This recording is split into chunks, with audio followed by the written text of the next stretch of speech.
Well, good afternoon, everybody, and welcome to National Defense University and this forum on the security crisis in Central America, hosted by the William J. Perry Center for Hemispheric Defense Studies. And I want to recognize the distinguished members of our audience, ambassadors, general officers, attachés. We also have an audience on live stream, and there are several groups that I want to recognize, both in the United States and abroad. The Centro de Altos Estudios Nacionales in Peru, CAEN, the Peruvian Ministry of Defense, and the Joint Regional Communications Center at IMPACS in Barbados. Also want to recognize our visitors from the Honduran Association of Industrialists. And as you see, we'll be live streaming this event, and we'll be taking questions from our audience on the internet through the live chat function. Let me say a couple words about the format for today's forum.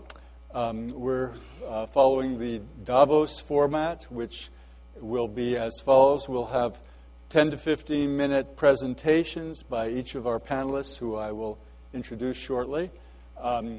We will then have a 10-minute break where we will take questions from the audience, written questions. Please write legibly, as I'm not that good at deciphering illegible things. We'll collect the questions, and then following the break, the panelists will answer the questions. So please give us good questions. So I said I would, a caveat. This is an academic forum. The views expressed are those of the speakers alone. They don't represent institutional views. Let me introduce our panelists.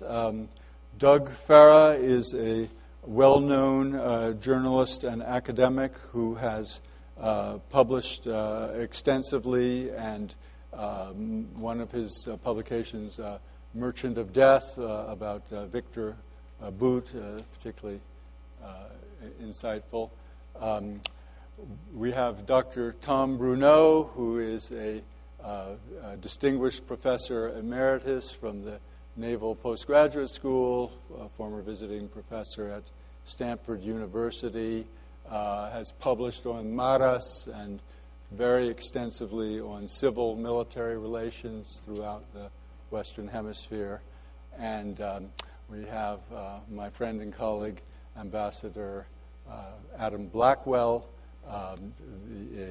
who is a Canadian diplomat, currently diplomat in residence here at the Perry Center.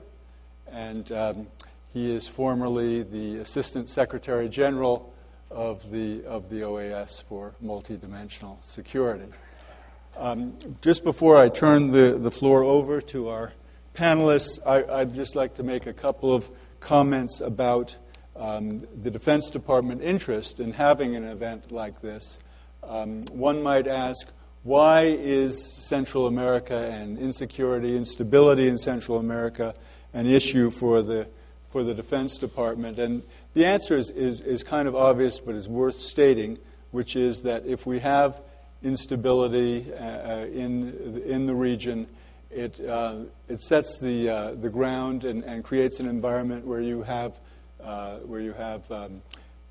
networks that develop that can reach into the United States, criminal networks of all types, even networks that facilitate terrorism. It creates an area where disease can spread. It creates an area where you can have political instability that affects the United States as well. Do we have a strategy?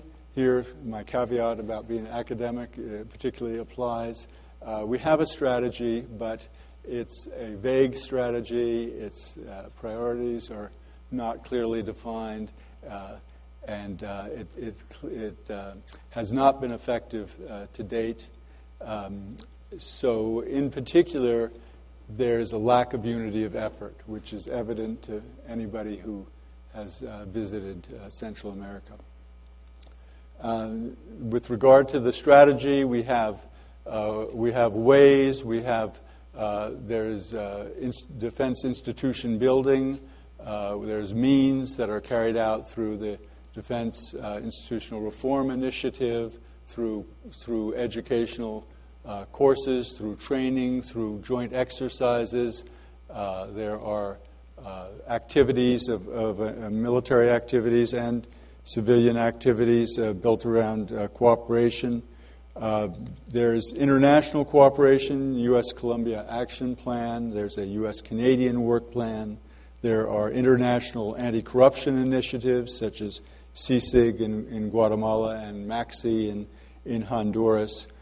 But recognizing all these points about existing strategies and means available to implement them, the question for our panel is, where will we be in 10 years, and can we ensure that it will be a better place than now? So let me turn the word to Doug Farah, our first speaker.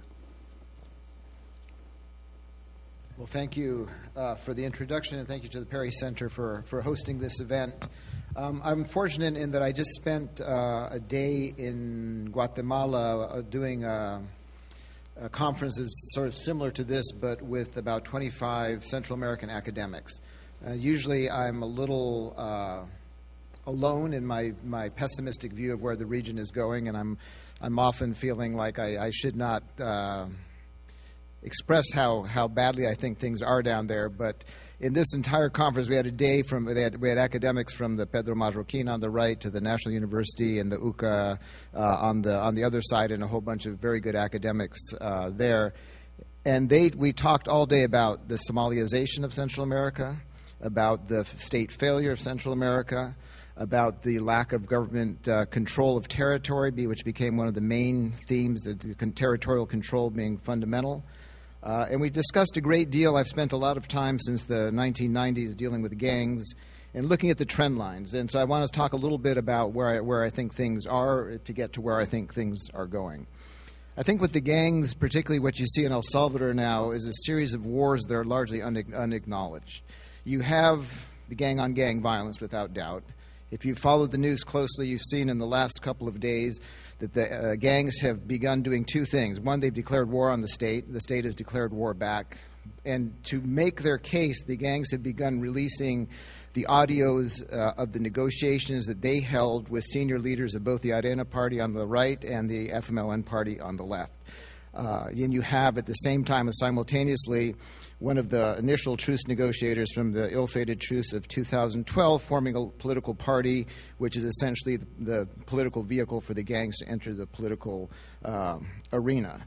So I think that that's one trend where you see the gangs, and particularly if you look in Honduras, the San Pedro Sula situation, where the gangs have become increasingly the power, and across the region, I think particularly the Northern Triangle, I think one of the most disturbing trends is that in much of the national territories of the Northern Triangle, the state is no longer the most powerful force there. They're either absent or they're contesting in constant negotiation and fighting with the existing power structures that are often much more powerful than them.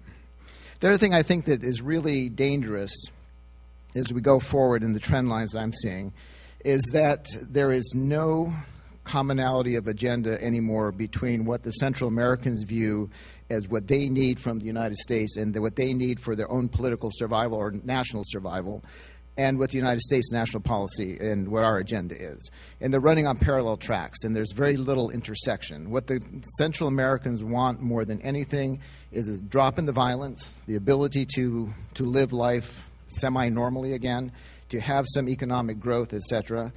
And our priority is, and it's not an irrational policy, but it's counter-narcotics, and we don't want a lot of unaccompanied minors coming across our border. That's what interests us on the policy level. And I think that those two, the lack of overlap in those two agendas is tremendously dangerous. And I would go a little farther than in the introduction of what the stakes are in Central America. The Janet Aguilar from the UCA in El Salvador gave a series of results of recent polls that they have done. And it's very similar, I think, across the Northern Triangle. And what you see across the trends is that the faith, the ability to trust any government institution, from the military to the church to the press, is almost zero. The entire erosion of any base of support for the state and almost any conception of that state, I think, is a tremendous danger to democracy. There's no longer any sense that the democratic process matters. The feeling is that it has done nothing. I don't agree, but I think that that sense of where that is going is incredibly dangerous. And you have things like El Heraldo in Honduras and the New York Times taking out the tapes and publishing the tapes, the transcripts of military officers ordering the killing of 2 drug czars in Honduras with absolute impunity, and sending the cars to kill them and assigning the soldiers who are going to kill them and how to cover it up, et cetera, et cetera. You see in El Salvador, as I said, the release now of these tapes that show the senior members of the FMLN and senior members of the Arena Party and members of Ghana, which is the third party, all sat down and had extensive negotiations with the government directly over how they were going to be treated, the rights they were going to get, then the entry into the political process, negotiating quotas to move their people into the military and into the police, et cetera, et cetera. In Guatemala, you have the corruption crisis that brings down the president and vice president. And so I think that you have the vignettes that people see, and what you get down there are not healthy. And I think, as I said, the underlying destruction of the social fabric, and I think this is one of the things we don't take into account when we talk about the gangs, is that the social fabrics of those countries has been destroyed. And it will take years to build them back, and any faith in the democratic institutions.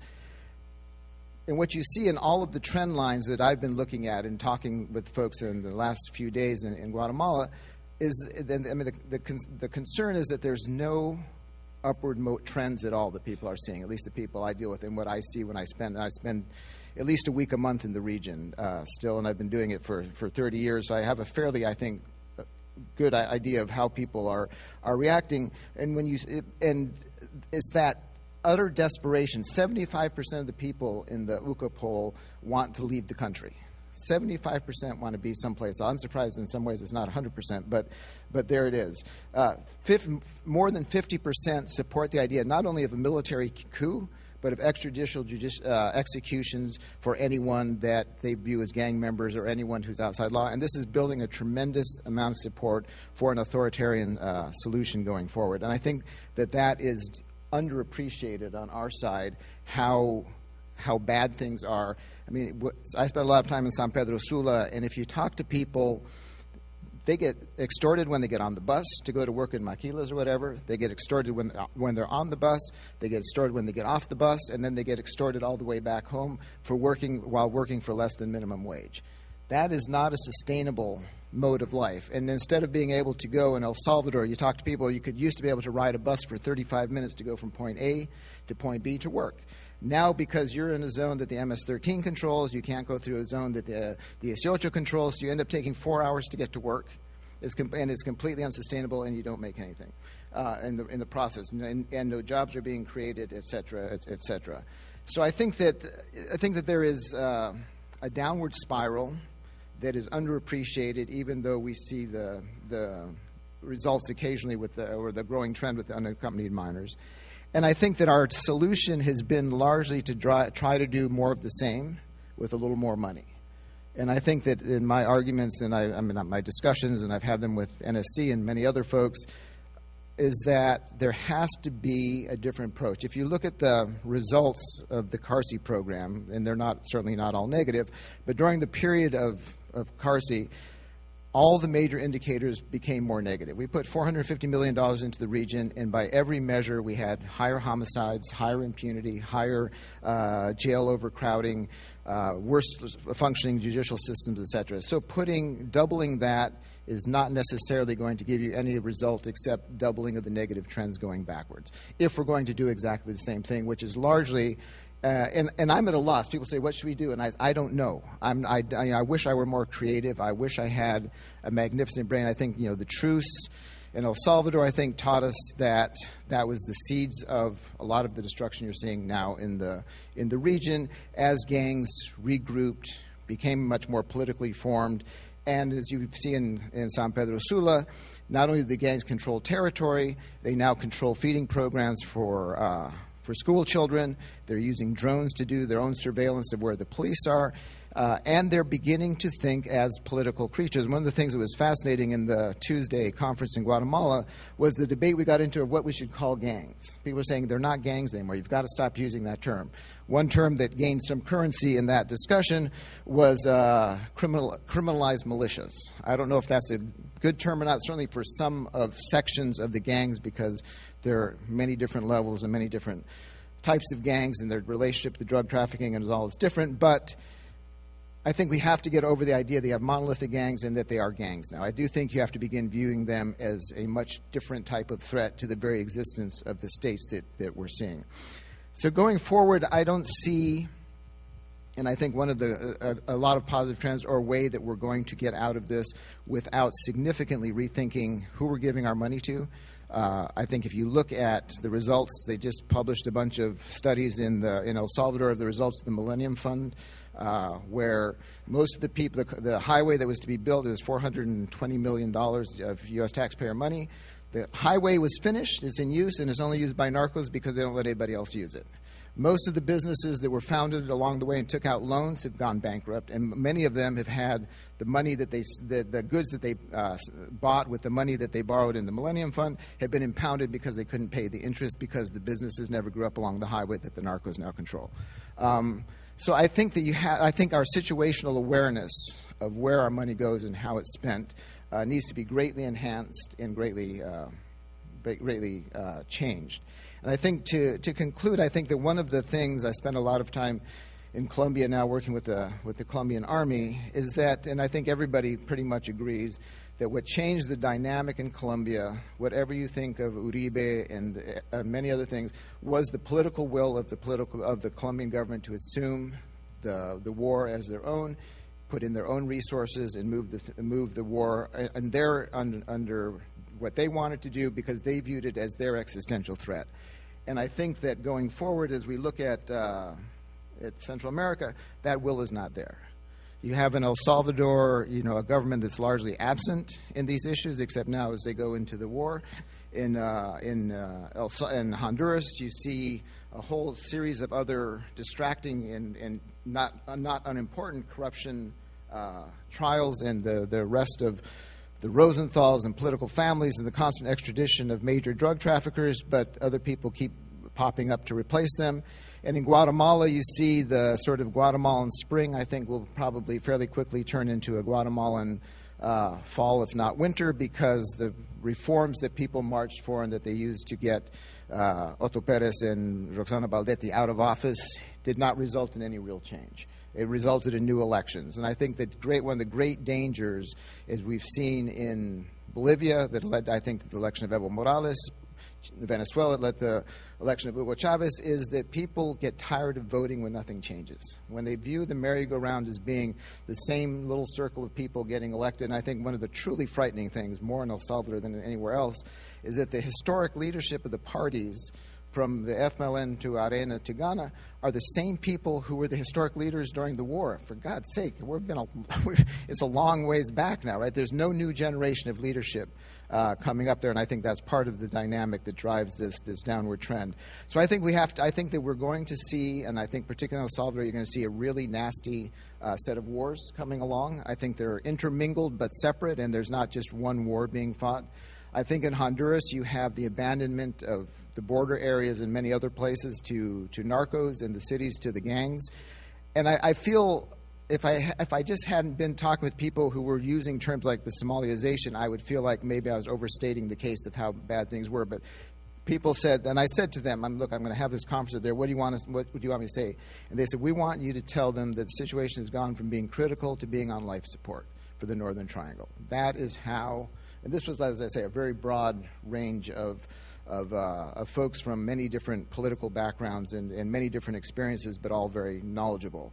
So I think that the future is not bright, and I think the consequences for us will be, on our side of the border, will be very costly to deal with, and I think that we've been very slow in reacting to anything other than the visible problem of unaccompanied minors. I think that that is a symptom, and a visible symptom, an important symptom, but not the causes. And I don't think that in our current strategic thinking we're looking at how decomposed much of the societal structures are, how much damage the gangs in their different forms have been able to inflict on that society, the level of absolute exhaustion people feel both in their own work and in the political process. And when the political process, the formal political process begins falling apart, and I would assume that that will be much less than in the 10-year horizon that we're looking at here, then we're going to have the possibility of authoritarian governments. I think, what you see in El Salvador and other places, you have experiments on the right. The right in El Salvador was an absolute failure at the end of the day. They didn't change the political dynamics. The FMLN has come in, and I would argue that they are having no more success than the right did in reconstructing the giving hope and reinvigorating the political process.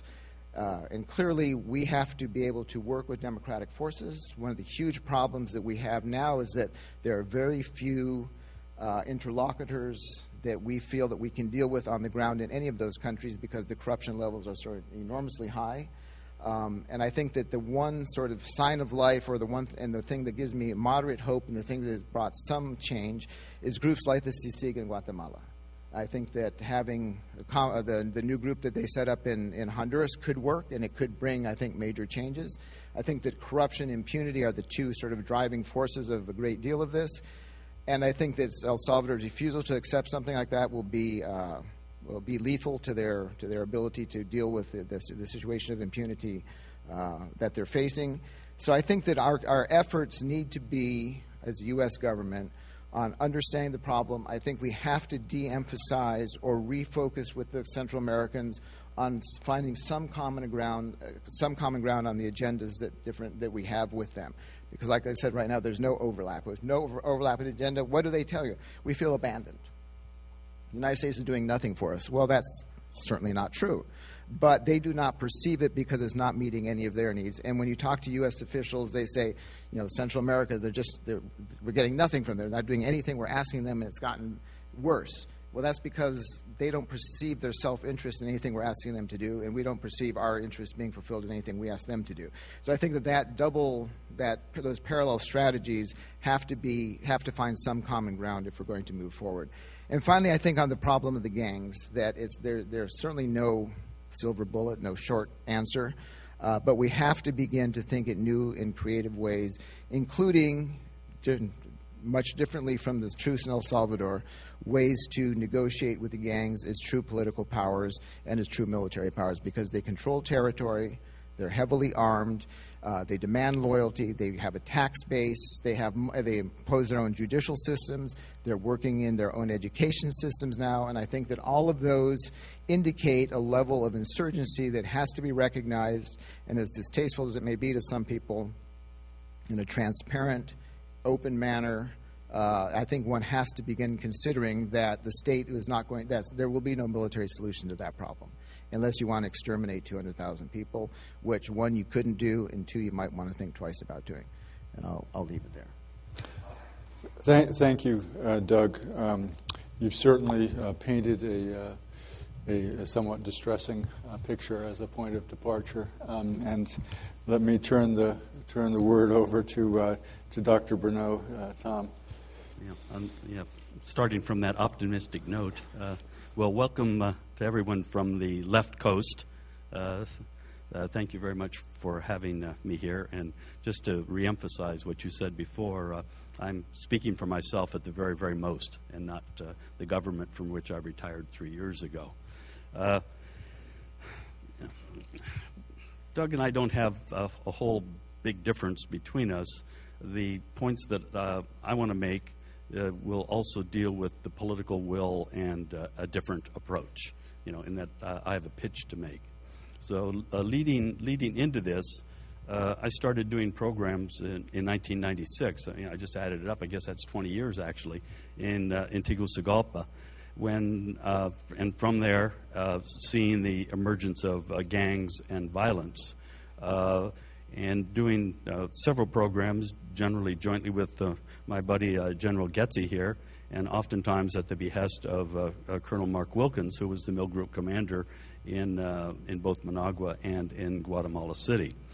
So I got motivated as seeing the emergence of the gangs, so that I did put together a book on Maras, which because I wanted to, that Texas published Gang Violence and Security in Central America, and because I wanted to try to put forth a somewhat objective analysis of what gangs and gang violence was all about, hoping that this would then result in other more or less objective books.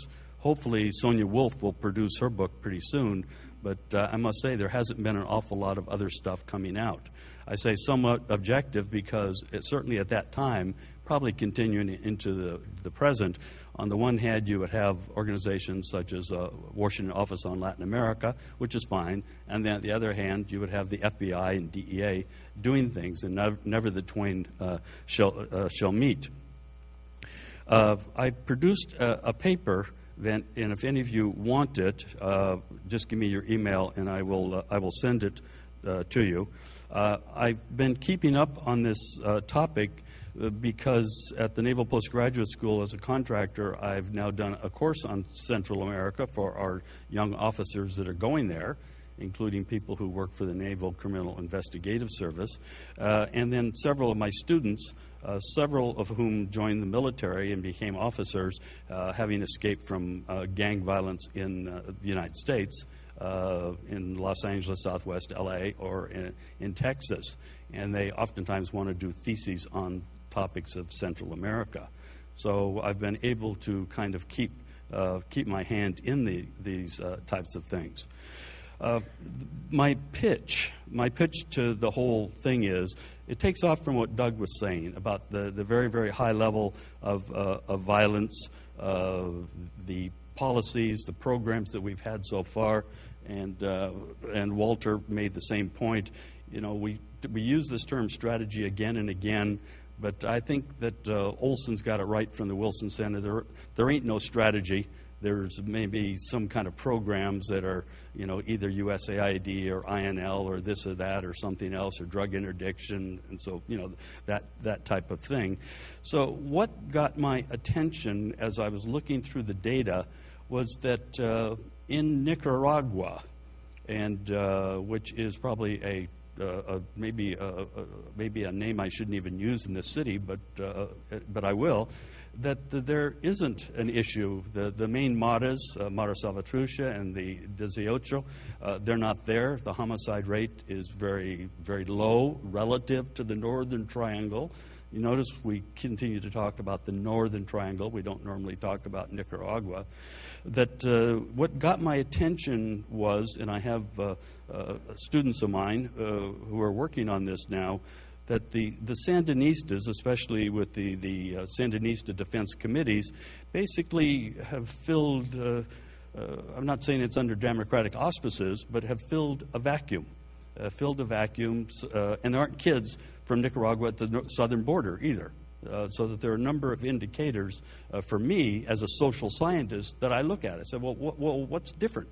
What's the difference? Well, there's something there. Sure, I mean, they're like committees for the defense of the revolution in Cuba. They're not under democratic auspices. But there's a political dimension to this that takes us beyond the sort of socioeconomic, which is, it's all about globalization or imperialism or something like that. And it takes us beyond the, one-size-fits-all from USAID or INL and that type of thing. So my pitch, basically, the new approach, is one that will require political will. Now, General Getze and I had the opportunity to see this when he and I briefed President-elect Uribe and his whole cabinet 1 week before they took office. And this was a meeting put on by Ambassador Ann Patterson, with some heavy-duty people from this town who went down and said, geez, we have to tell our Congress that their money is that the people's money, now that I pay quarterly tax payments, I really believe in this people's money, is, what this is being used for, that it's not just going down a rat hole, And so the message was clear, and that wasn't the only factor, but I think the fact that having taken the FARC to where they've taken them and having forced the FARC to negotiate now is, I think, a very, very good sign. So it seems to me that it goes with the territory. If you want to be an ambassador, if you want to be a high-level official in any government, especially the U.S. government in this case, well, look, if you can meet the conditionalities that's in the NDAA for the $750 million, I tell you, you could pass on a whole bunch of things. So what are the things that I'm trying to? What is the gimmick? What is the peishi, the fish that we're trying to sell? I'm trying to sell this idea that I've become kind of fascinated with, this intelligence fusion center. Not the big, national level fusion centers, not the National Counterterrorism Center, but rather these local, there's 78 of them in the United States right now. California alone has 5. They're local level. These were already in a gestation stage before September the 11th with the terrorist early warning organizations that I participated in Southern California, in Los Angeles, knowing that sooner or later we were going to get hit. And after 9/11, there became funding available from the Department of Homeland Security for these. But basically what they are is local organizations sanctioned by a city government or by the state, which brings together local cops, highway patrol, sheriffs, tribal groups, in conjunction with people from the national level intelligence, FBI, ODNI, Department of Homeland Security, so that intelligence goes down and intelligence goes up. The idea is to somehow, quotes, connect the dots and to collect the information on the dots. Now, these are not national level. They get funding from the national level, but they're local level. The main problem with all of these is that intelligence for cops who are putting people away, that's why they collect, and it's going to have to go into a court sooner or later, meeting with the national level intelligence, which is collecting, hopefully on the basis of an intelligence cycle kind of thing, is very, very difficult to do. And that is the function of the co-location, to force these people together, to provide them with different levels of security clearance so that they might be able to communicate. So my idea of this, what grabs me again and again when I work or go to Central America, is the extremely high level of violence and the ability generally that there is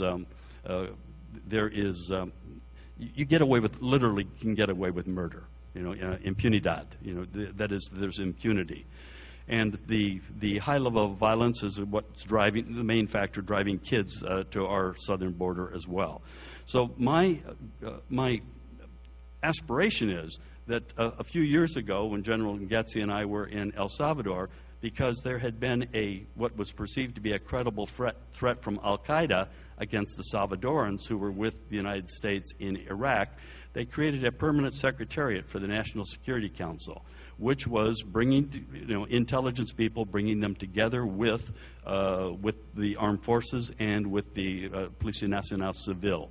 So it seemed to me that is a possibility, and with the proper kind of coordination, I mean, maybe it's impossible to do given the bureaucracy that is based in this city here, would be to somehow try to stimulate the creation of something like an intelligence fusion center that brings together forces. I see it as a forcing mechanism that would bring together armed forces with the national police, with some elements of whatever national intelligence that they might have.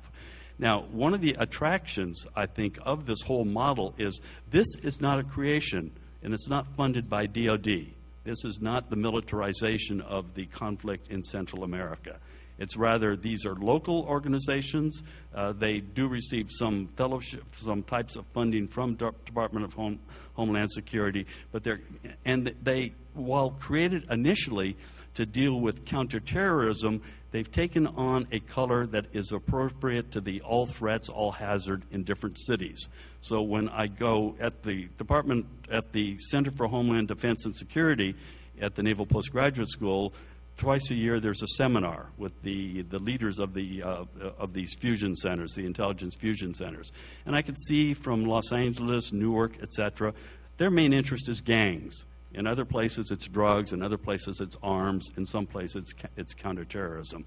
The point is that they take on the coloration. They're like chameleons. They take on the coloration of the threat in the particular area. So this is, as far as I'm concerned, there is a need for a new approach. And my view is that if somehow these conditions that have been imposed in the National Defense Authorization Act, if those kinds of things could actually fly, then this could fly as well. That is, that it could be communicated that this is the way to go. Some of the things for the future in terms of my question is looking down 10 years from now, in El Salvador, if that tax is actually going to go for security, the new tax. Because what struck us, and this is an element of political will, is that the war tax in Colombia started with Uribe, but it's continued. It's continued, and there was an existential threat that we all perceived. Now the elites in Central America generally don't feel that kind of existential threat. They have bodyguards, they have high fences, and so forth and so on. I'm also encouraged by the CICIG in Guatemala. It was fun for me to watch that Wilson Center webcast on it. It made me real happy that I didn't stay in Washington, D.C., though, because it was all the, we're doing all these great things. Well, how does it ever impact anywhere else? Question is whether the new one, and it comes up with the Organization of American States, the one for Honduras, is that actually going to take wings and work? And is there going to be something like that in El Salvador? My last point that I want to make here is that, look, this is the third rail of American politics: immigration, deportations. But one has to remember that the massive deportations from, especially since the 1996 law, the IRA, which by the way I discovered Canada has the same kind of thing. Deportation is a mechanism of crime control. That deportations back to Central America, and Doug has written it as well, that given the network, the folks can be right back in the United States within 72 hours.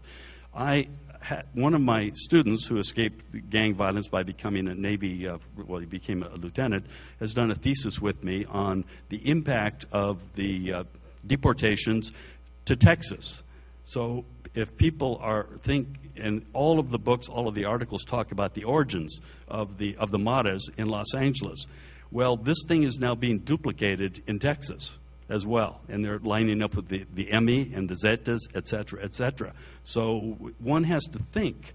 Now, this is never going to fit into the political debate in this country, probably, but it's a pretty scary thought to think that there could be a multiplication of something that people are aware of in East and in Southwest L.A. in other parts of this country. And according to my student, who escaped from all of this, by the way, that this is happening in Texas right now. So if it's happening in Texas, it could probably happen in Northern Virginia as well. And that is actually a pretty scary thought. I mean, it should hope, I would hope that in addition to the 54,000 or more kids at the southern border, this type of thing closer to home would somehow get the attention of policymakers in this country. That's probably it's a hope, anyway. Okay, that's it. Thank you, Tom, and maybe there'll be a chance in the question and answer period to explore a little bit more if fusion centers are not quite a silver bullet, exactly what their role is. But when I introduced Ambassador Blackwell at the beginning, I meant to mention the title of his recent book because it captures kind of a spirit of inquiry. If the war on drugs is over, now what? So, Adam, now what? Thank you, Walter. And I guess this sort of could be titled, "And Now for Something Completely Different." I'd like to start by putting a shout out to the Perry Center, because there's none of us here who can do justice to this in 10 or 15 minutes, and I hope that's clear. This needs to be more than just an episodic kind of event and a collection of initiatives. I'd like to see better gender balance, perhaps some Indigenous folks, and people from the region who are going through this trauma. So congratulations to the Perry Center putting this on. You are an incubator, I think, for innovative and good ideas. Let's use this facility. I'd like to focus on the, I guess, forecasting or futuristic part of this agenda. As my next door neighbor from New York says, the threats have evolved already, so we need to move on and we need to address them.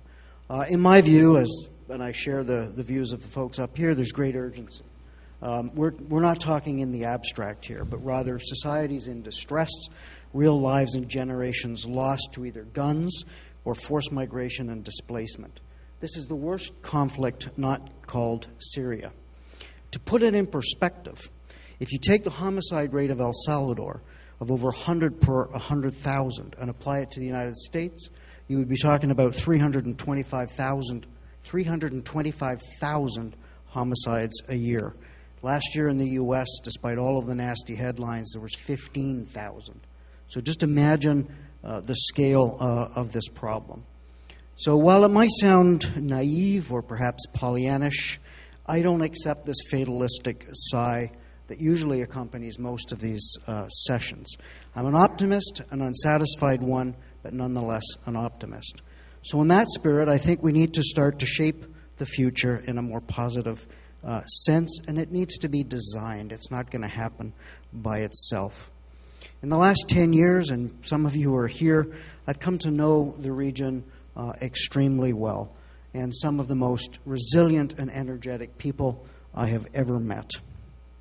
That resilience is being tested by government dysfunction, and I would say partner and donor dysfunction as well.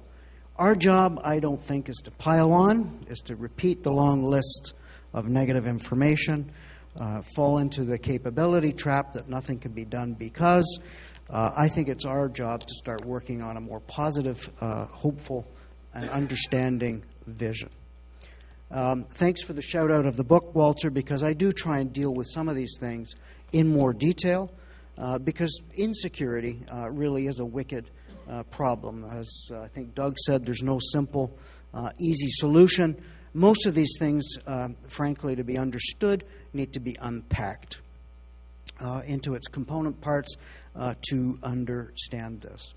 Most of the research, if not all of the research, shows that the drivers of crime and violence are sticky, and they tend to concentrate where a number of issues converge, and I don't think Central America is any different. The three that I identify in my book, other people call them different things. We're not going to argue about naming rights here, but social vulnerabilities, fragile institutions, and accelerants or accelerators. Social vulnerabilities, in my view, are the issues that affect societies unfavorably and unequally, creating challenges for citizens in general. These pockets of vulnerability, it can vary from entire regions to specific neighborhoods within a city.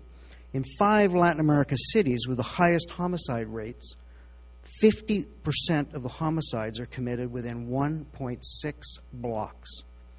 So of 5 of the most dangerous cities in the Americas, 50% of the homicides are committed within 1.6 blocks. There are a number of examples of social vulnerabilities, many interconnected, and each affecting various aspects of society and individual lives. Social exclusion, gender inequality, or underemployment, largely disengaged youth populations, lack of identity and cohesion, weak education systems, to name but a few. Understanding these vulnerabilities helps us to understand their societal impact on insecurity, democracy, and trust.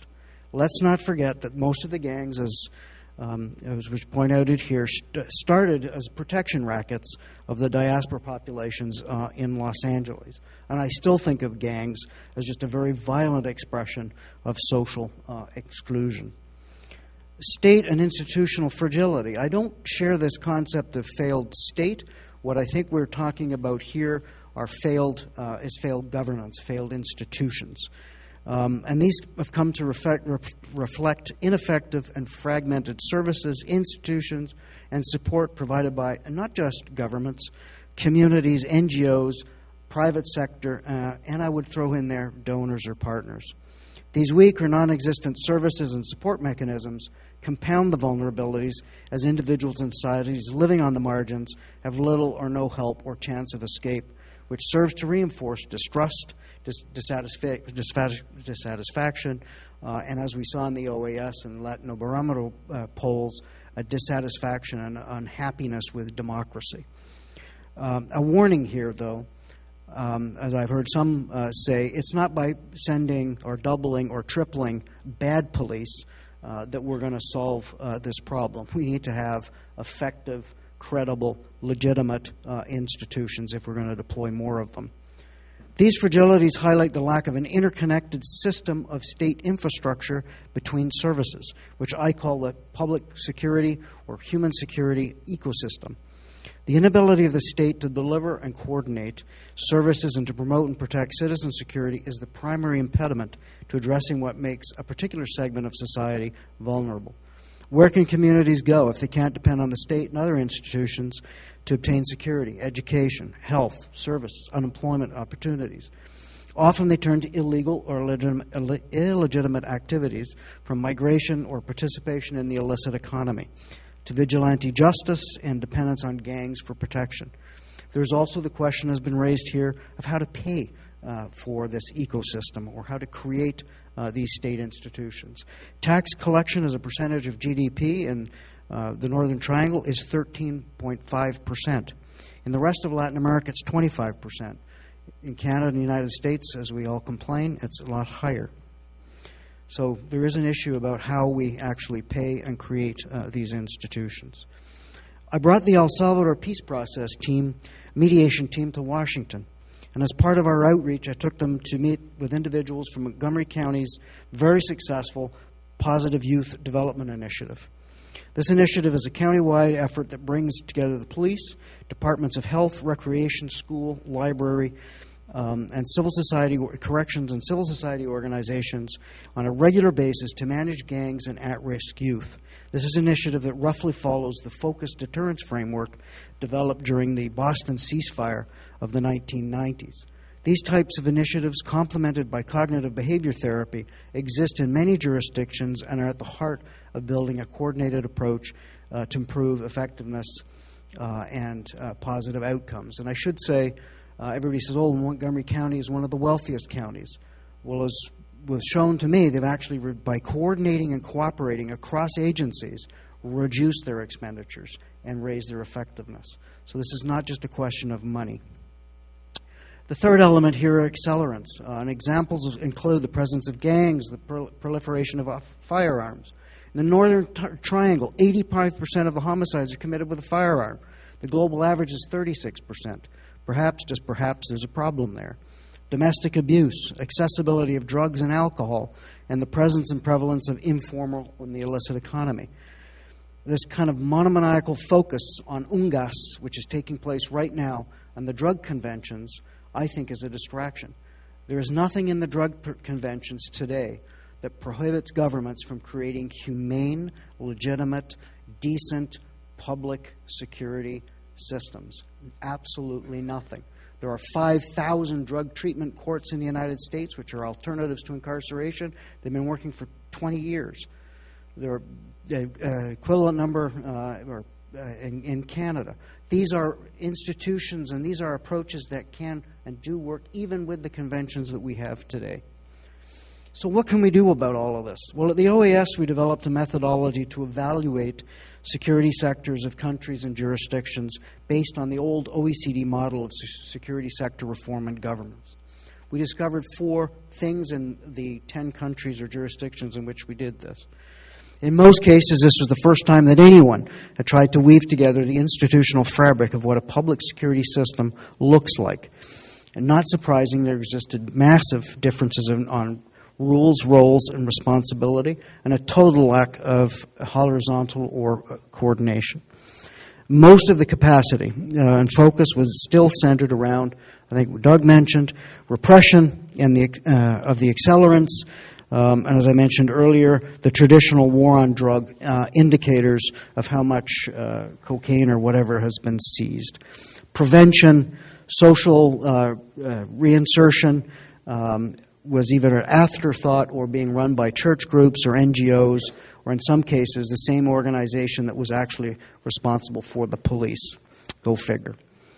The third thing we found was a very low legitimacy quotient of the state to provide even the basic rule of law and justice, let alone embark on proven strategies of focused deterrence and cognitive behavior therapy or other kind of more complex solutions. And the fourth thing we found, there's very little data with which to make informed decisions.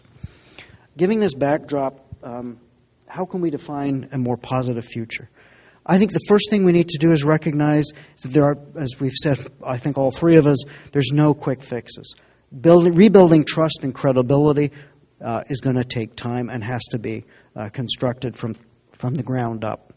To start in this redesign, we need to think big, bold, and dramatic on new and build a new narrative around what I call 5 core principles: empowerment, systems, inclusion, innovation, and values and ethics. Empowerment as a means to social cohesion. People support what they help create, and they need a cause and a sense of pride and a sense of belonging. I often talk of the third pillar of democracy as the expansion of citizenship, creating a real sense of rights and responsibility. In our hyper-connected world, successful leaders who harness this power will be successful. Those that don't will pay the price. And I think we have a real challenge in our region of this kind of hierarchical cacique approach where, it's the president que manda. Well, that's not going to work anymore, folks. 80% of the population is running around with a supercomputer in their pocket. They're connected, they know what's going on, and they're using the technology whether the government likes it or not. A systematic and systemic approach. We need to stop looking at security in silos. Multidimensional security approaches help identify and develop security ecosystems. The rule of law is not law enforcement. As with the war on drugs, the war on crime needs to stop, as repression will not and does not remove the underlying causes of violence. Third principle is innovate. We need to stop litigating the past to justify the present, or the future will pass us by. This is a very popular sport in Central America. Everybody wants to litigate every inch of the past, and frankly, I hope that we've come to the point where we can move beyond that. There's probably 2 things about which we can agree in this room, and everybody would agree. One, that what's happened in the past hasn't worked, or we wouldn't be here. We wouldn't be discussing the crime situation in Central America. And the second thing we could probably all agree is the world's changed. This is a hyper-connected, globalized community where gangs in Montgomery County or Texas or Los Angeles are communicating, again, whether we like it, with gangs in El Salvador and Honduras. And this is not going to change, and in fact, if anything, it's going to get worse. So new thinking is required, and people have mentioned here, CICIG, the MACHI. I would come back to the MAP program in Colombia, which is probably less well known. It's an 11-year-old OAS program called Misión para Acompañar el Proceso de Paz. I traveled around Central America with Ambassador Villagran, trying to instill the sense of the Central American governments at the Northern Triangle that perhaps the same kind of approach of trying to bridge institutions with populations and help rebuild step by step, brick by brick, the credibility could actually work. I was not treated as a happy messenger, but perhaps now. There are other things. Thomas Abt from Harvard University just released a phenomenal new study. I suggest if you haven't read it, you get your hands on it. It's the most exhaustive study of crime and violence. And again, I come back to this the successful practice of focused deterrence and cognitive behavior therapy as some of the tools that we could be using to try and instill change. Some people call this the health-based approach. If you're trying to deal with the Ebola or the Zika virus, you go to the source of the contagion, you try and stop its spread, and then you try and slowly and gradually change behavior so it doesn't replicate. The fourth principle is inclusion. Oxfam, as I walked into this year's Davos meeting, reported to everybody that the richest 1% will overtake the wealth of the other 99% this year. I don't have any idea whether that's true, but there are vast differences. As ECLAC will tell you, the Americas is the most unequal and violent region on the planet.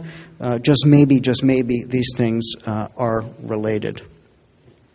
And the fifth principle, which perhaps will surprise some, but is values and ethics. We have a tendency to want to codify everything, which is important, but as I say in my book, it's not just what you do, it's how you do it. Security sector reform, including drug policy, needs to be built with human values and dignity at its core. I put some photographs up here of what the prison system looks like in Central America. If you think that this is the way that we are going to rehabilitate our youth anywhere, I'm sorry, but I'm sad to disagree. And this is happening today. There are repressive laws which have an intention to slow down the growth of gangs, have no other purpose than to fill prisons.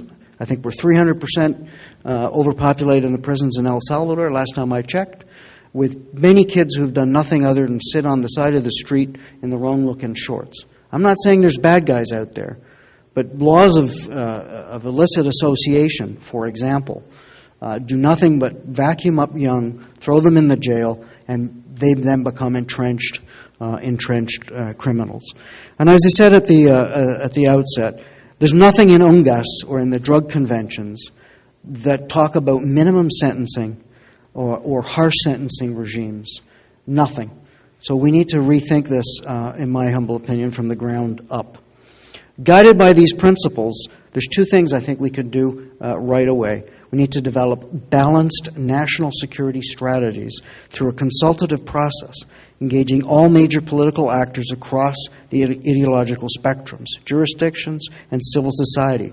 We do this with the defense white papers. Why not with public security? Both are a state responsibility, a public good, and a basic right. With some tough love from the international community, agreement across political actors with common principles is possible. I was close in Honduras and El Salvador. The drafts exist. Political will, in my view, is 20% aspirational and 80% roadmap. Let's work together to develop that roadmap. To support this, I would suggest a transformative scenario planning process. People support what they help create, and you need to create the drive and the vision for change. President Santos asked us to use the scenario methodology for the OAS drug report based on his own 1997 participation in a similar event called Destino Colombia. Santos still refers to this as a catalytic moment in the evolution of Colombia. Mexico is currently working on a similar approach called Mexico Posible. And to get the most out of these processes, you need to select participants carefully, leaders and opinion makers from a broad section of life and views who will become the catalysts of change. Thank you. Thank you, Adam. So a lot of material here to explore. We're going to take a 10-minute break now. Please submit questions. There are a lot of different things that might provoke some further thoughts. We'd like to get good questions. Please come back quickly so we don't take a long time to start again. Thank you.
let's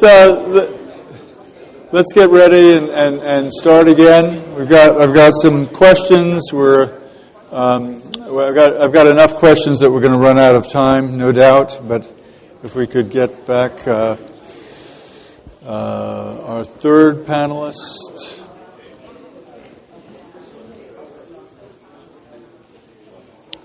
Is Mr. Farah? Here he is.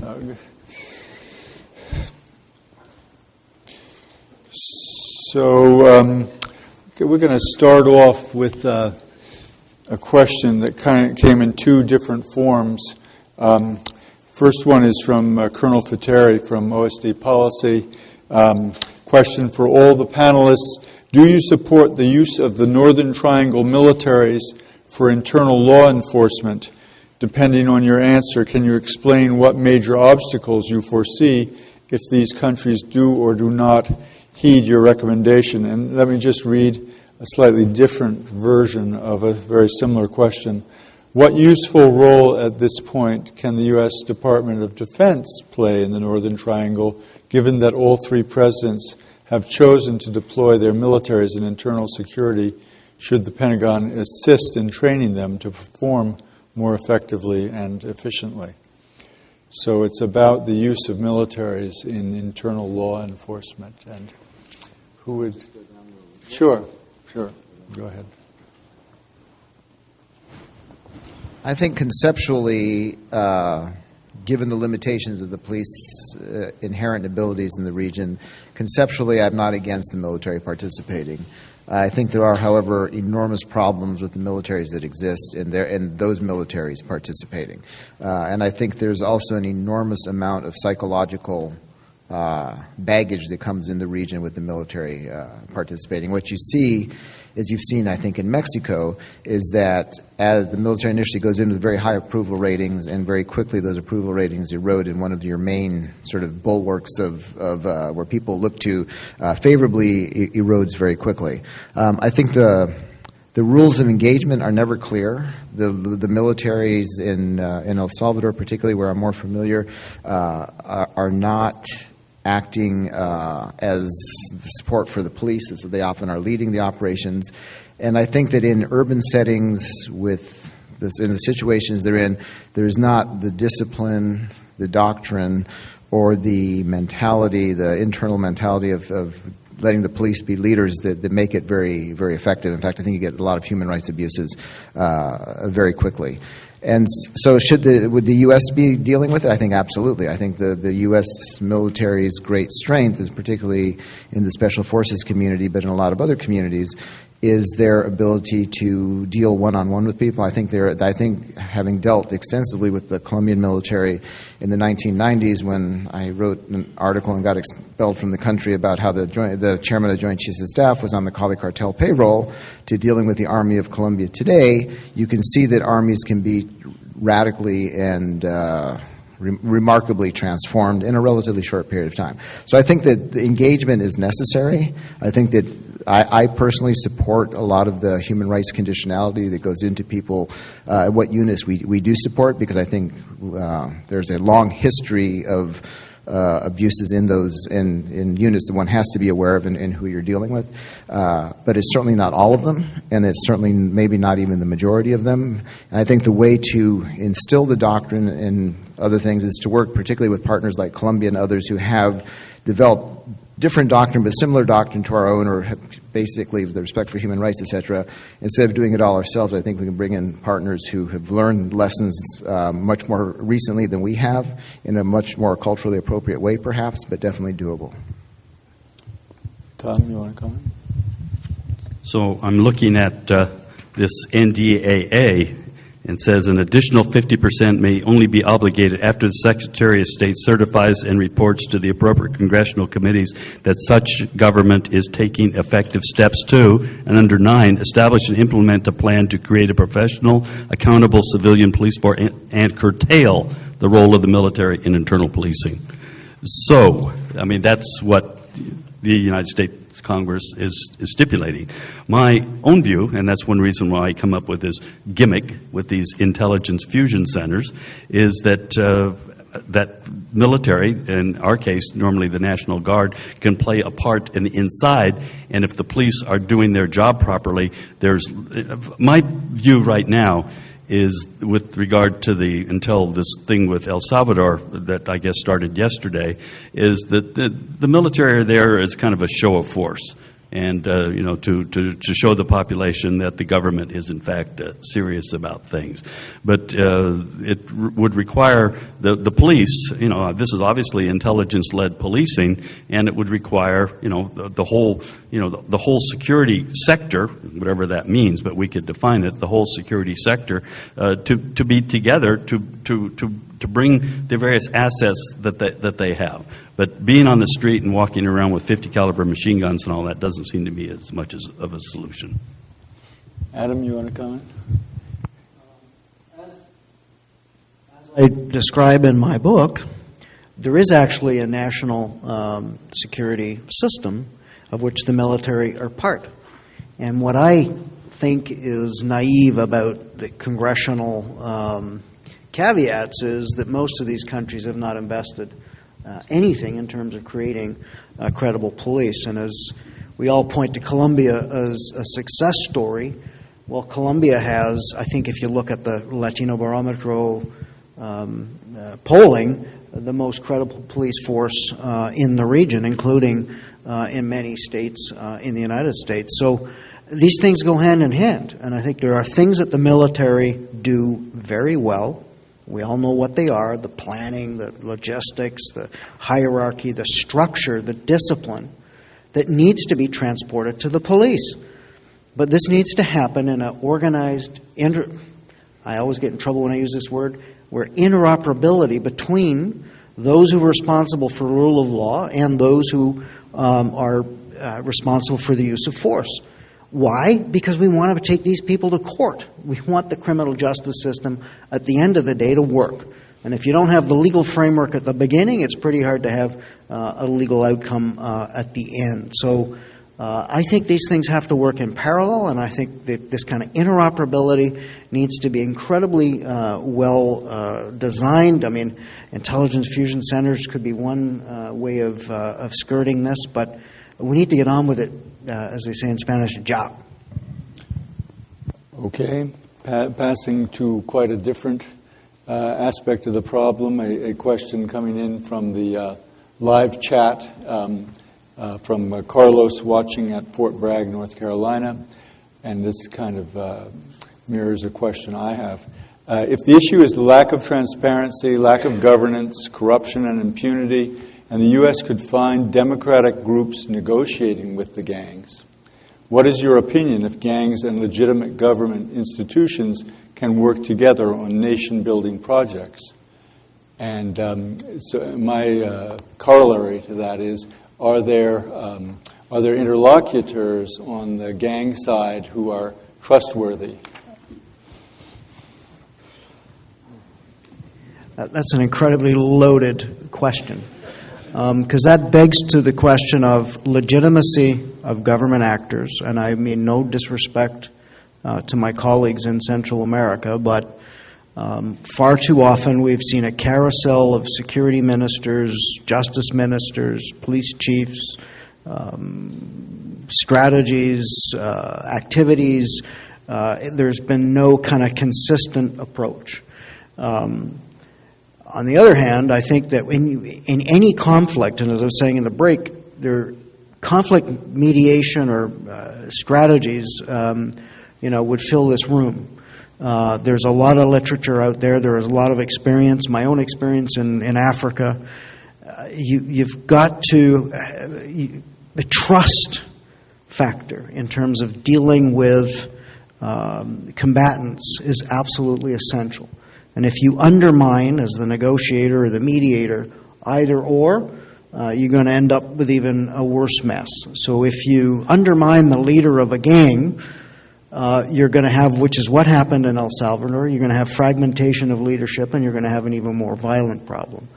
If you undermine which happened in El Salvador, the role of the mayors in some of these areas where they were trying to build a grassroots community approach, they're going to get turned off, and it could end up actually being worse than when you started. So, building that trust across actors and developing a short, mid to longer term roadmap is absolutely essential.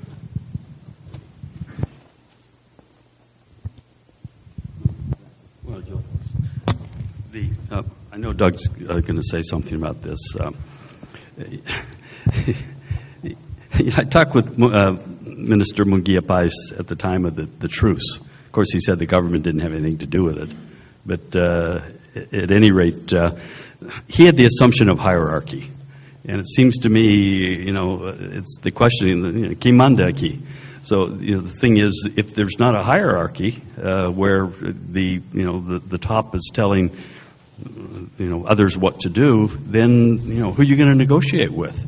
If any cell can break off and do something else, I think it's pretty hard to figure out who your interlocutor is going to be. I mean, and I don't see the hierarchy. From what I understand, is the leadership of the gangs has moved, as Doug says, I think, from L.A.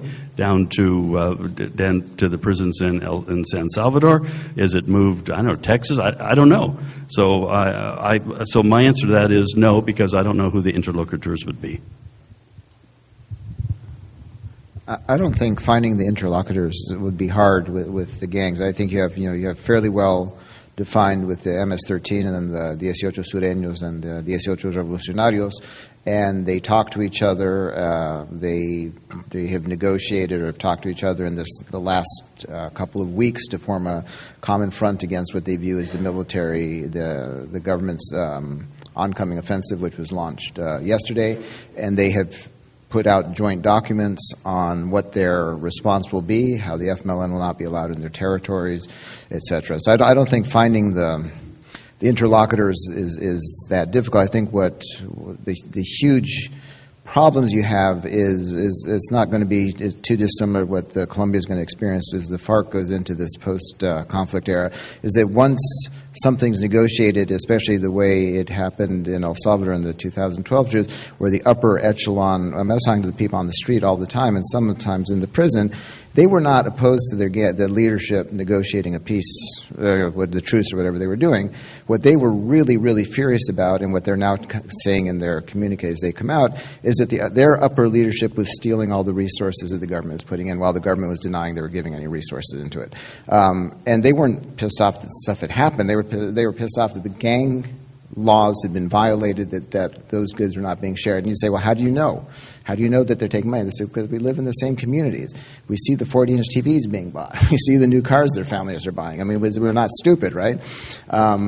So I think that there is a command and control problem. I think it's exacerbated now in El Salvador between the prison leadership and the outside leadership, who have in some cases disowned the prison leadership that negotiated the original truce, etc. But can a government negotiate with them? I think that will be inevitable because of the territorial control, the economic base, especially as you see in San Pedro Sula, where you have a much tighter link between the MS-13 and drug trafficking organizations, which you've only seen episodically and in small groups in other countries, but that's growing very rapidly.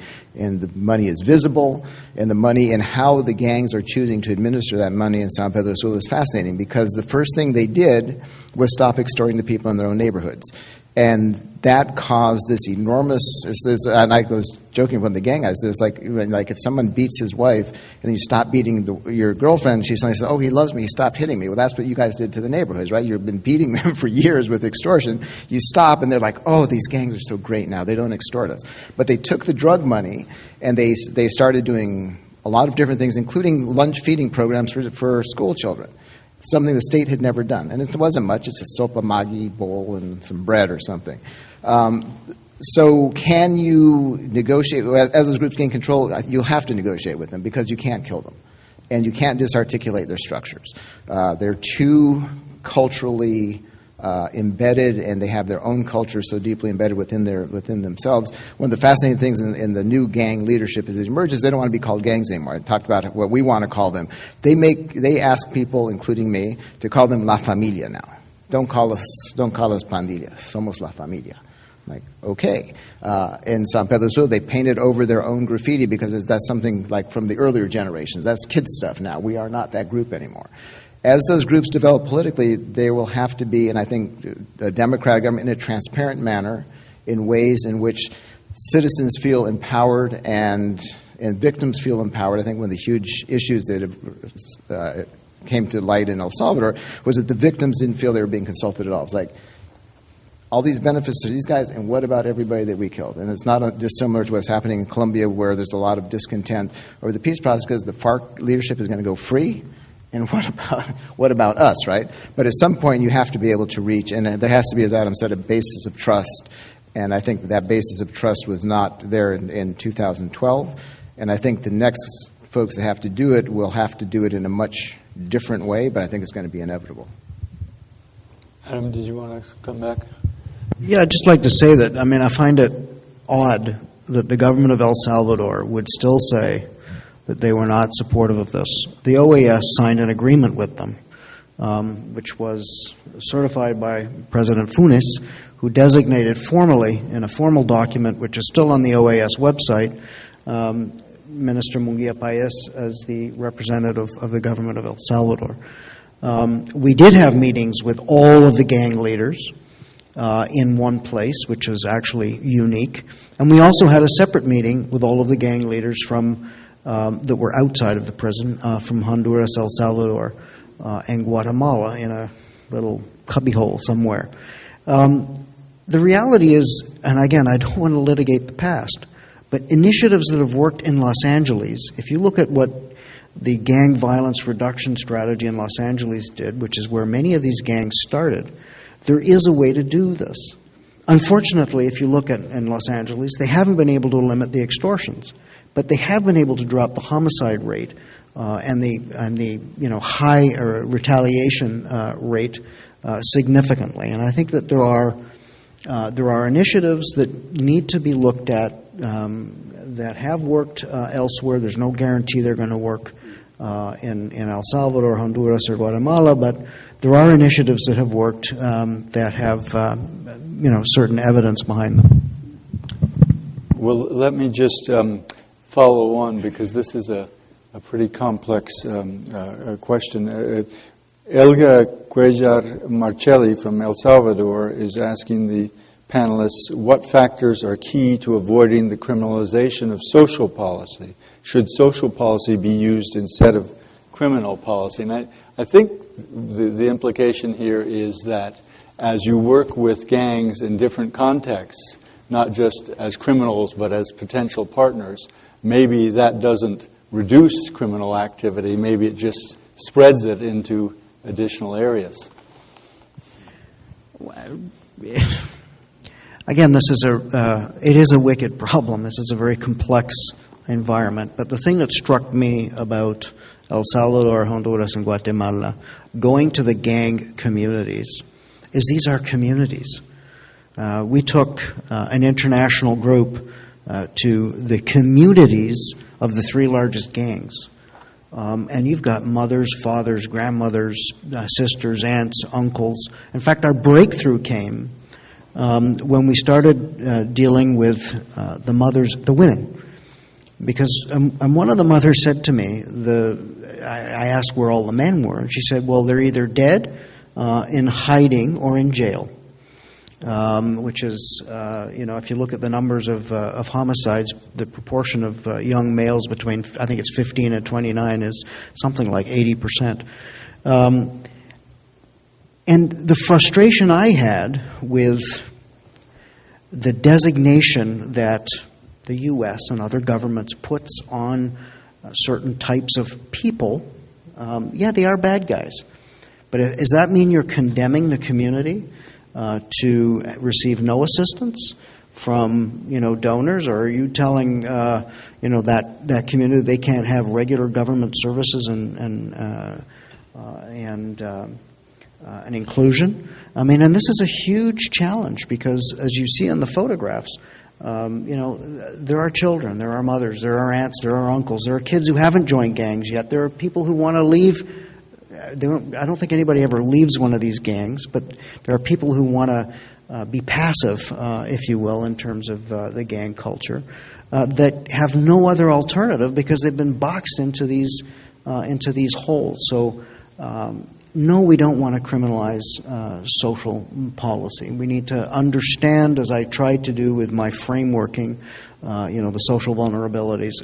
We need to understand the drivers, and we need to take a principled approach. Back to this student of mine who did the thesis on the MS-13 in Texas, and as I said, he came from that background. And if there's a recommendation he makes, it's one, basically in terms of prevention. That is, social policies try to provide what you can in terms of understanding conditions, training, education, all that kind of stuff in advance, rather than once they get thrown in jail and then all the rest of it's downhill, with the record. So I would think that same sort of thing would apply in El Salvador as well. And I mean, it makes sense. I mean, it sounds kind of wimpy and all that and kind of soft, but when you think about the long-term implications of what is being done now in most places, it makes sense in the long run. One last thing, we have a difficulty in this country dealing with these national police forces because our police is totally decentralized.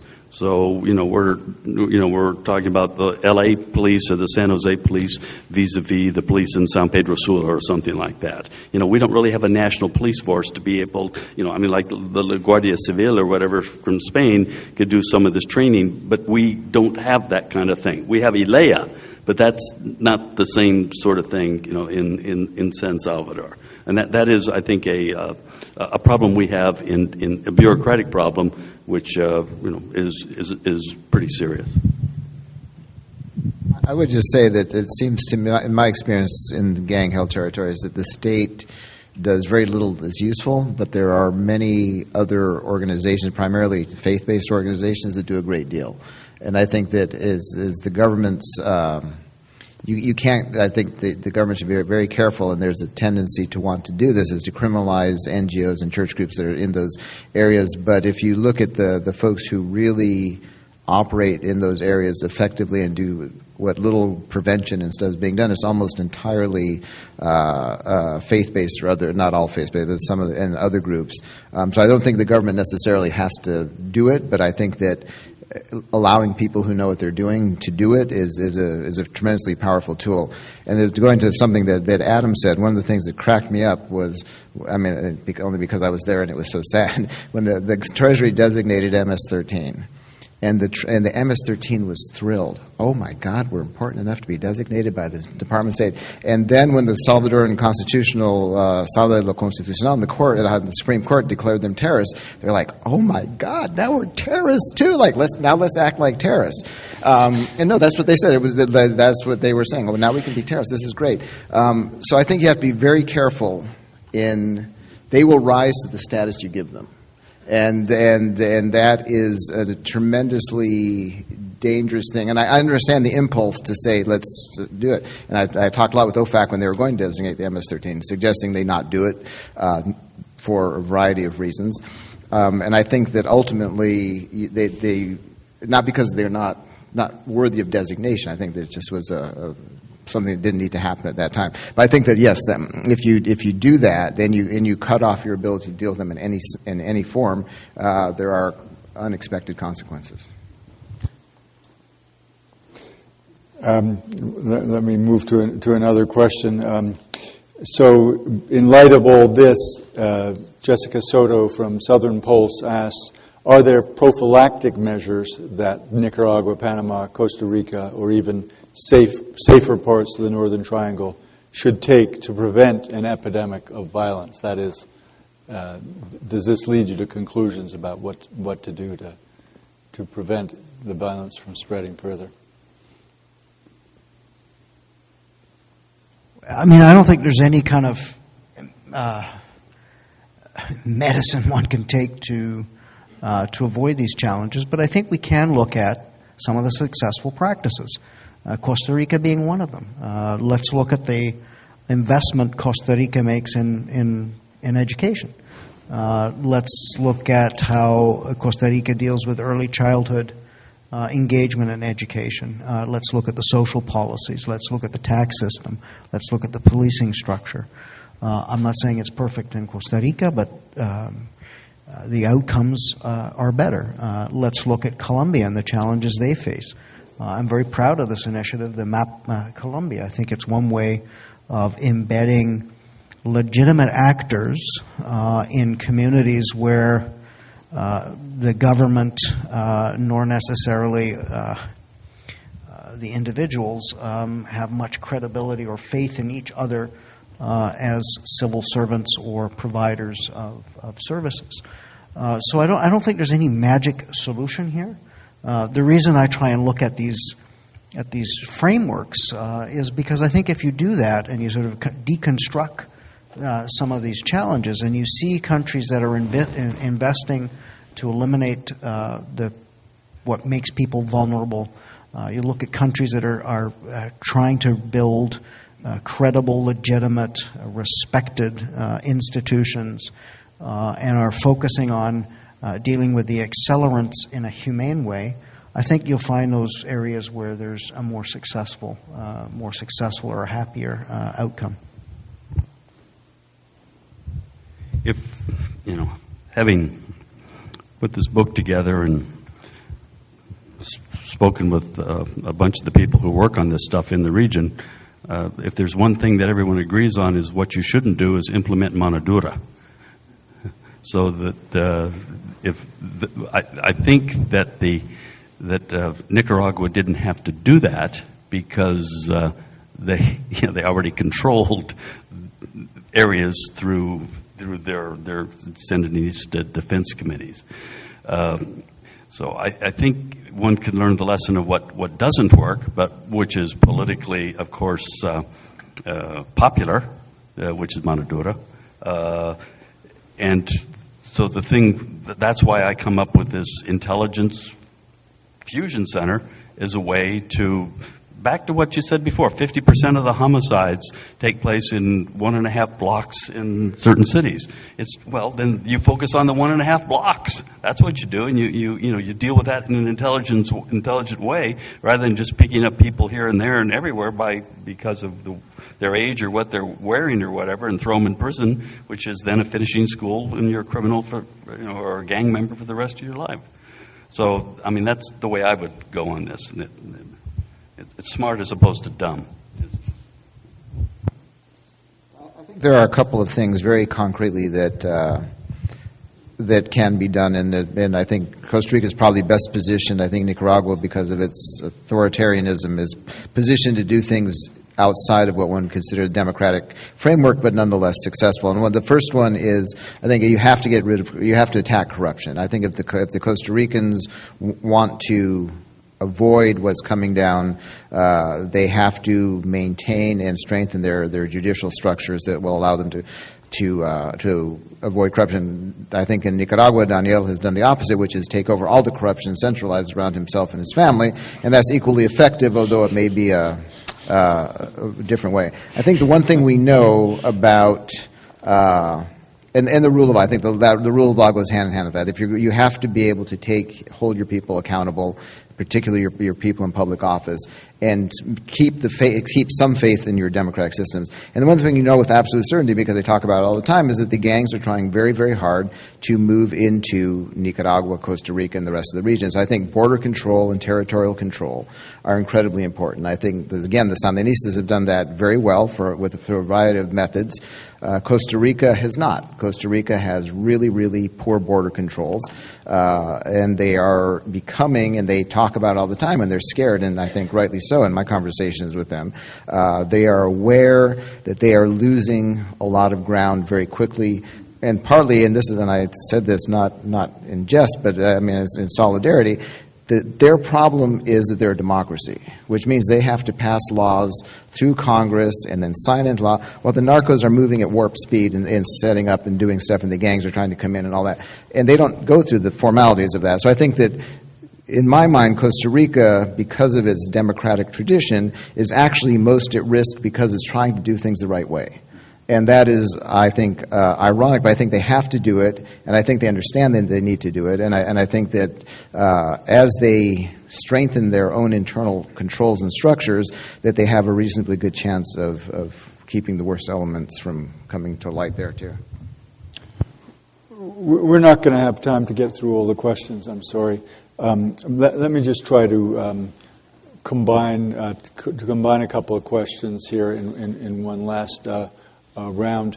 And that's a question from Margaret Hayes, former CHDS director, on institutions of government and how they might change, and are there concrete initiatives to strengthen administrative capabilities or build stakeholders for change among business communities. And a separate question from Frederick Ruiz Ramon of Persepolis International, asking, are there any efforts or thoughts about mobilizing the large Central American expatriate communities in the U.S., Mexico, and elsewhere to try to bring some leverage to bear?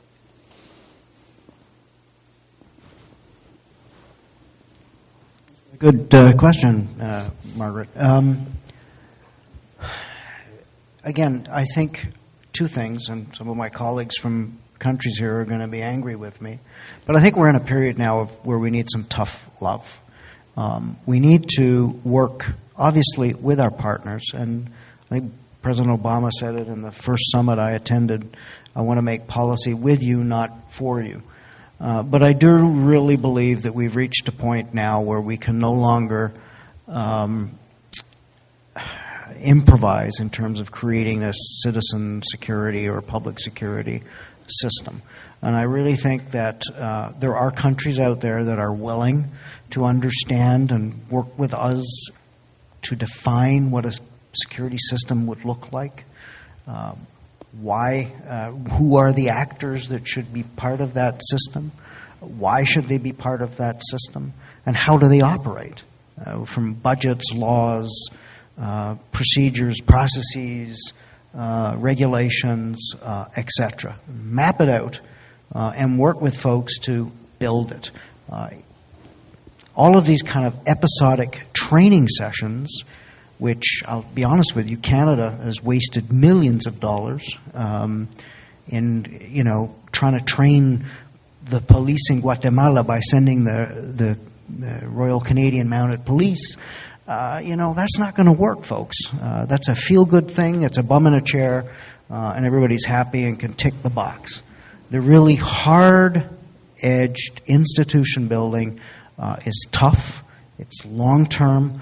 Requires a dedication, and it requires a plan. And I think it requires teeth, and it requires some tough love. So I think we're now at that period where we can no longer let this drift anymore.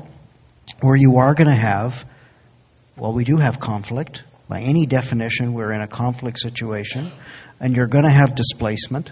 You're going to have impacts on other countries. So this is no longer just a national security situation for a particular country. This is a situation that affects a region. This is a situation that reflects and impacts the neighbors. So some tough love with some really hard, dedicated institution building. Tom? So when I retired, I looked at all the memos and records that I'd done of the various programs that we've done everywhere in Latin America except Venezuela. I said, what did this add up to? All these seminars and conferences, does this really add up to anything? And I finally figured, basically, and then I wrote that paper on incentives that came out in Latin American politics and society. So in Chile, because of Bolivia and Path to the Sea, in Colombia, because of the FARC, there were incentives for the leaders to actually do something. Everywhere else, free lunch. isn't it nice that you're here to do this seminar and you name the capital and all. And then you leave and, well, boy, that was really valuable. They just loved it and all that. And you go back next year, same old thing, same old thing. So I agree with the tough love. I mean, that's why I come up. We ain't got no strategy. I mean, that's part of it. We have this program and that program and this program and contractor do it. But, all this kind of stuff. And I don't think it adds up to anything, which is why I'm trying to push this gimmick, as a forcing mechanism that our people, our diplomats would actually do their job and say, look, this is the deal. And if you want this kind of support, this is what we need. And by the way, you don't, who feels an existential threat when you got bodyguards and you're driven around in an armored car and all that type of thing. So tough love, institution building. I have my own particular gimmick that I think would work, but it's going to require a commitment, which I don't know if it's going to be forthcoming. I'll just be very brief. I think the idea of tough love is probably too kind in my mind. I think if you add up what we know of the amount of money that President Saca stole in El Salvador, added to what President Funes stole in El Salvador, added to what President Francisco Paco Flores stole in El Salvador, you have close to $600 million. And my argument has been that and I think you could replicate those numbers across the region. Until, in my point of view now, this is something I've arrived at lately, until they're willing to deal with their own corruption issues and fund themselves, giving them another $750 million is not going to be particularly beneficial because they can self-fund. The idea that they don't have money is, I think, nonsense. The idea of how they allocate their money into what bank accounts through the Panama Papers showing where they go in BVI is a different question. So I think that there has to be now accountability in the region for how leadership performs, and I think that the anger that people feel in the streets and as it builds up will be is well earned. You cannot say that those movements that brought Otto Perez down and Baldetti down and are threatening for a while Juan Orlando in Honduras are empty street protests. People are really angry, and the sense of disillusionment is really, really deep. So I think it's really, and in this conference in Guatemala, the thing that struck me this for the first time are people saying, it's not the U.S. problem. This is us. This is our survival. And unless we, the community there, and the folks begin taking action, and they said, why do you guys keep giving these people money?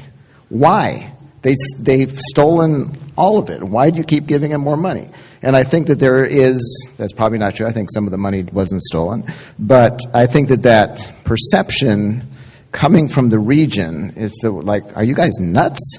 You have this much money you can throw away and give to these people where we won't see any results, was striking to me. I'd never been in a conference where that sort of thing was enunciated so clearly and so repeatedly. So I think there has to be a sense, and the other thing they said is, look, why doesn't the U.S. take visas away from the people they know are bad guys? If we know, because it came out publicly and we have the documents, that the Vice President of El Salvador has a joint company with a designated drug trafficker, why don't we take a visa away? Because we don't do that much anymore. Why isn't there a consequence? That's much more effective than an OFAC designation, et cetera. So I think it's time to begin saying, okay, you can self-fund, and we will be there for you. I think we do need to be willing and able to participate in meaningful ways. But I think the idea that everything is attached to the money we can give and that more money is better results is simply been proved to be unworkable. And I think, just to close, I think that one of the things that was really interesting in watching the Colombian process was there was a time in the early days of Plan Colombia when we wanted to give the Colombians a lot more high-tech stuff than they realized that they could maintain and keep going. So they went for Tucanes and other lower-tech stuff that they could keep in a sustainable way on their own budgets, knowing that our aid would eventually go away. And it was really smart. And so the idea that more, because we have it lying around or because we think money solves it, is just not a viable way to look at the region anymore. Any other last words from our panelists? Would just like to add to what Doug said, and I agree with him, but I'm a diplomat, so I tend to dance around these words. But we also have to look in the mirror, and I can assure you that the concept of donor coordination is not happening. There's no other word to put it. Everybody wants to run around with their damn flag. They're proud of their contributions. Yes, there are taxpayer contributions. But the competition is not helpful. And it also generates what I would call consultantitis. There are thousands of consultants or security gurus who all are, with very little logic and a very persuasive argument, making a fortune proposing quick fix, kind of ridiculous solutions. And I think that those three things, tough love, real serious, not lists, not inventories, not, good words. We need no more, feel-good international conferences. Real donor coordination where everybody gets their oar in the water around a particular national security strategy, and get rid of the damn consultants. If you're not building capacity, we're into this capability trap that is even a development word, or phrase. So to me, I would add those two elements to this. Well, thank you very much. Tons of food for thought. I hope we can all digest it. Please join me in thanking our panelists.